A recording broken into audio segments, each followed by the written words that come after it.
大家好，呢度係 Welcome Audio，我係 Dennis，翻嚟玩下佢。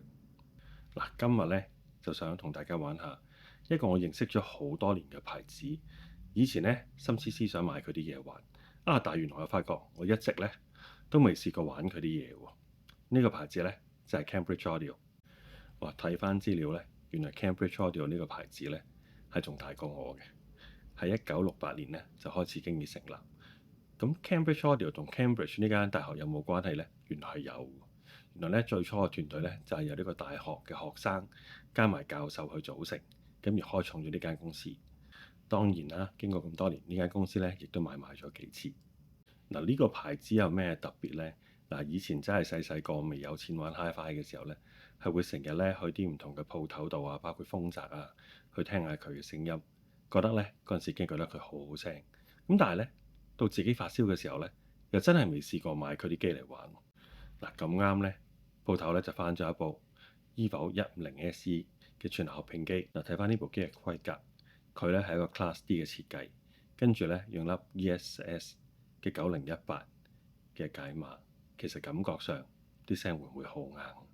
嗱，今日點玩佢好呢？我就諗住用翻佢去推一對 ProAir 嘅 Response DC8，一對英國嘅喇叭。嗱，顧名思義係玩啦。今次玩大啲，我就揾咗一部 Isotonic 嘅 K1 呢部 CD 機，咁我分別咧就會用佢嘅平衡輸出接駁呢部 Cambridge Audio 嘅 Evo 150 SE，同埋用呢個 Coaxial 嘅輸出去接駁佢。嗱，我哋一齊去聽一聽個聲音嘅分別喺邊度。嗱，而家播好咗，我哋首先聽一聽用翻 Cambridge Audio 嘅內置解碼嘅聲音。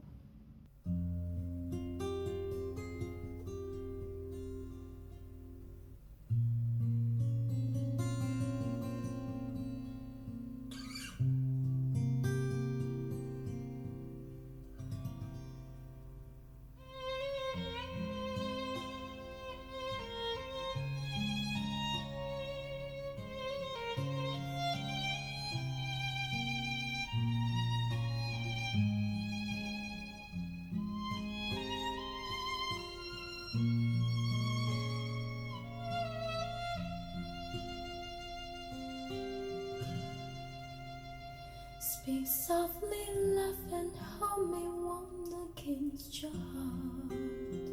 I feel your words, the tender trembling moments start. We're in the world, our very own, sharing a love that only few have ever known.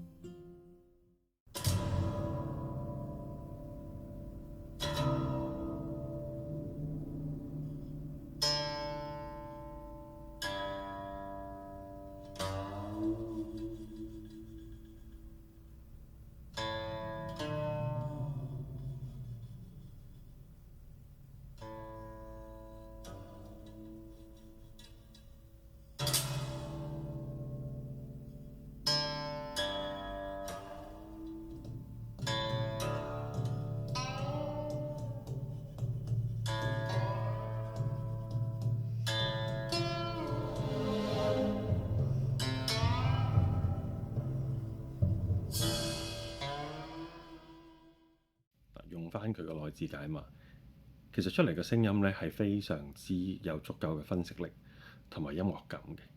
我初仲諗住用呢個9018加埋 Class D， 啲聲音會比較冰冷啲，但係唔係喎，佢嘅音樂味係非常之好。嗱，我哋試一試用翻 K1 嘅平衡輸入睇下點。嗱，大家留意翻第一部 Isotonic 嘅 K1 呢，經已購買幾部呢個 Cambridge Audio 嘅 Evo 150 SE。嗱，聲音贏就一定㗎啦，但係我想睇一睇，其實佢內置粒 ESS 9018可以去到邊度？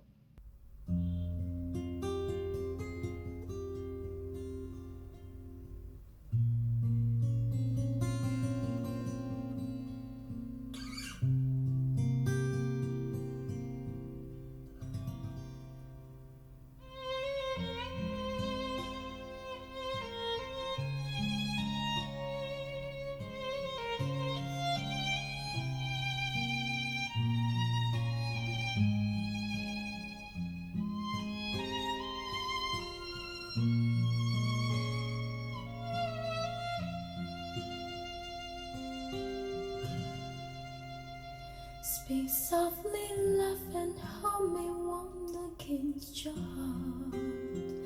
I feel your words, the tender trembling moments start. We're in the world, our very own, sharing the love that only few have ever known.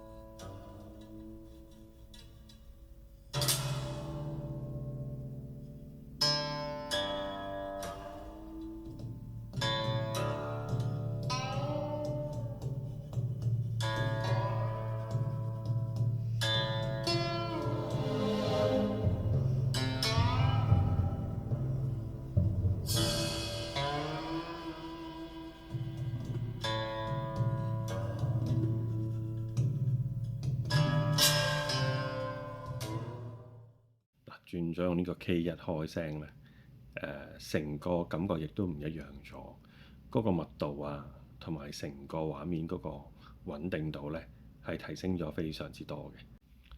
人聲嘅音樂感啊、細節啊，都真係贏唔少。嗱，雖然呢個 K1X 嘅聲音咧係贏咗呢個 EVO 150SE 嘅來自解碼，但係從成個聆聽過程裏邊咧，我覺得來自解碼咧個性價比係真係非常之高。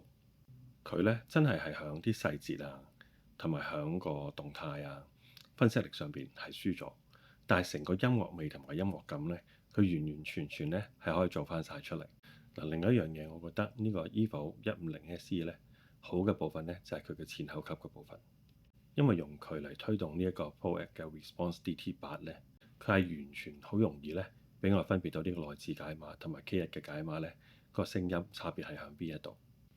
如果大家 budget 有限嘅發燒友呢，我係非常之推薦玩下呢部機，因為呢部機呢，其實出嚟嘅聲音呢係非常之平衡，好多嘢其實足夠啦。如果以佢嘅價錢嚟講呢，我覺得呢經已超額完成添㗎。如果想睇我做多啲呢個類型嘅測試，請 like、share 同埋 subscribe 我呢條頻道啦。拜拜。